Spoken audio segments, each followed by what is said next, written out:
भ्रष्ट गणतान्त्रिक व्यवस्थादेखि वाक्क भएका जनताको वितृष्णालाई बजाएर रवि बालेनलाई चीन र भारत विरोधी अमेरिकी दीर्घकालीन स्वार्थका लागि तयार पारिएको हो।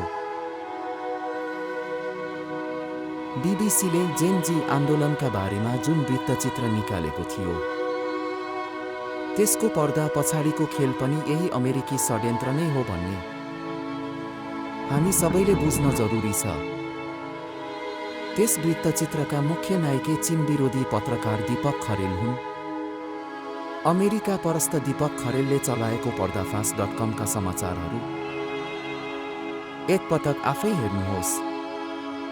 यी प्रमाणले बालेन रवि प्रेमी मिडियाले संगठित रूपमा चीनको विरोध गर्ने र अमेरिकाको पक्ष लिने एजेन्डा चलाइरहेको छ भन्ने कुरा छर्लङ्ग पार्छन्।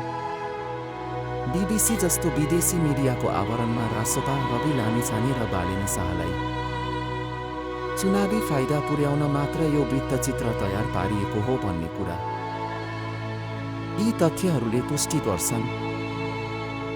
बालेनका अन्ध समर्थक रहेका दीपक खरेलको यस्तो खुला अमेरिकी झुकावले रवि बालेन र रासोपाको वास्तविक नियत उदाङ्गो पारेको छ। जनता भ्रष्ट गणतान्त्रिक व्यवस्थादेखि वाक्क भएको थाहा पाएका अमेरिकी संयन्त्रले त्यही वितृष्णा र आक्रोशको फाइदा उठाएका छन्, अझ उठाइरहेका छन् र रवि बालेनप्रतिको अन्धभक्तिबाट मुक्त भएनौँ भने अझ उठाइरहनेछन्। जनताले परिवर्तन खोजेको बेला जनभावनासँग खेलेर रवि र बालेन जस्ता अनुहारहरूलाई हाम्रो अगाडि विकल्प बनाएर उभ्याइएको छ। भारत र चीनलाई घेराबन्दी गर्न र उनीहरूको प्रभाव कम गर्न नेपाललाई रणनीतिक बिन्दुका रूपमा प्रयोग गर्ने अमेरिकी खेलमा